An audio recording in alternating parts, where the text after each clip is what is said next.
1,200 years ago, a massive military machine erupted from the Arabian Peninsula. This cavalry-driven force swept outward with terrifying speed, cutting a path through anyone who stood in its way. First, it swallowed the ancient world's foundational empires. They marched into Egypt, turning centuries of pharaonic civilization into a mere province of their expanding domain. Then they pushed west and north, dismantling the remnants of the Greco-Roman world. The mighty legions and marble capitals fell completely under their control. By the time this colossal army crossed the mountains into the Sind region of the Indian subcontinent, they brought total devastation. Ancient temples were looted, stone pillars were set ablaze, and the vanguard began a brutal march straight toward the sacred Ganga plains. With India's kingdoms preoccupied by local border disputes, they lacked any collective defense. There was no single wall or standing army capable of stopping an empire that had already dismantled the defenses of Egypt and Rome. In 838 AD, the throne of Kannauj, a small regional state in northern India, was handed to a 23-year-old boy named Mihir Bhoj. Looking at a map of 9th century Asia shows exactly what Bhoj inherited. Kannauj was tiny, surrounded by hostile Indian neighbors with massive borders and few resources, and looming right on the western edge were the Arab forces. If Bhoj simply fortified his borders and waited for the invasion, his small state would be crushed in days. Survival meant going on the offensive. He couldn't afford to sit still. Bhoj had to immediately conquer his own neighbors, absorbing their wealth and armies to forge a single, unified continental war machine capable of going head-to-head with a global superpower. Before he could look west to the invaders, Bhoj marched his forces east into Bengal. This first strike was deeply personal. The reigning Pala kings of Bengal had recently killed his father on the battlefield. In the fall of 840 AD, Bhoj launched his attack.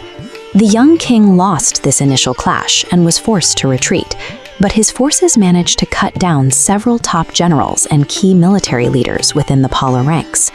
That specific loss of leadership triggered a brief mourning period in Bengal. Bhoj capitalized immediately. He rapidly reorganized his battered troops, marched back to the Son River, and launched a devastating high-speed ambush before the Pala army could recover.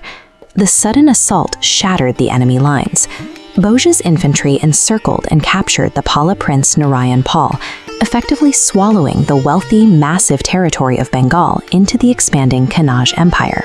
By securing the ports and wealth of Bengal, Bhoj finally had the treasury and recruits necessary to look toward the Rashtrakutas, a southern dynasty that commanded the most sophisticated cavalry and fortifications in the central peninsula. From the east, Bhoj marched his army clear across Rajputana, stopping right at the borders of central India. Standing in his way was the mighty Rashtrakuta dynasty, a heavily fortified empire controlling the territory stretching down into Karnataka. The two massive forces collided outside the city of Ujjain. Bhoj now faced a coalition army of 65,000 soldiers, commanded by the Rashtrakuta prince Krishna II. To break the stalemate, Bhoj deployed a terrifying vanguard. He unleashed highly aggressive war elephants directly into the Rashtrakuta frontline. These massive animals charged through the mud, instantly trampling enemy shields and shattering their defensive formations. The battle turned into a rout. Bhoj captured Prince Krishna II right on the battlefield and sent him back to Kannauj as a prisoner, entirely annexing the strategic Malwa region. In just a few short years, the boy king had violently consolidated the east and the south. He now commanded 200,000 infantrymen and a massive herd of 2,000 war elephants. His continental shield was finally forged. While Bhoj was securing his southern flank in Ujjain, the Caliphate's forces saw an opening. They pushed aggressively through the Punjab, marching directly toward the densely populated and culturally sacred plains of the Ganga River. Receiving the intelligence, Bhoj ordered an immediate, exhaustive march north. In the scorching heat of summer, 858 AD, his newly unified Indian army moved to intercept the advancing invaders. The forces collided on the banks of the Ganga. Bhoj deployed thousands of highly disciplined ascetic warriors, men trained strictly for combat. They charged the 13,000-strong Arab vanguard with absolute unyielding ferocity. The slaughter was so severe, it was recorded by the Arab historian Suleiman al-Masudi, who was present near the front lines. He documented Bhoja as the most terrifying and merciless enemy the caliphate had ever faced, noting his warriors fought with zero fear. This victory at the riverbank did more than stop an advance. For the first time in a century, the caliphate's eastward momentum had been physically halted and forced into a full-scale retreat. Bhoja did not hold his ground and celebrate.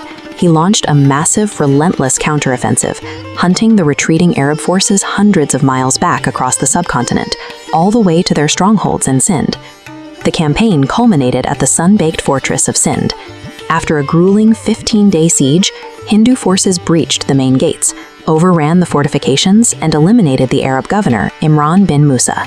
This final sweep eradicated their military outposts entirely, clearing the massive stretch of territory from Multan all the way up to the rocky elevations of the Khyber Pass. Samrat Mihir Bhoja's initial ruthless wars against his own neighbors provided the resources he needed to build an impenetrable defense.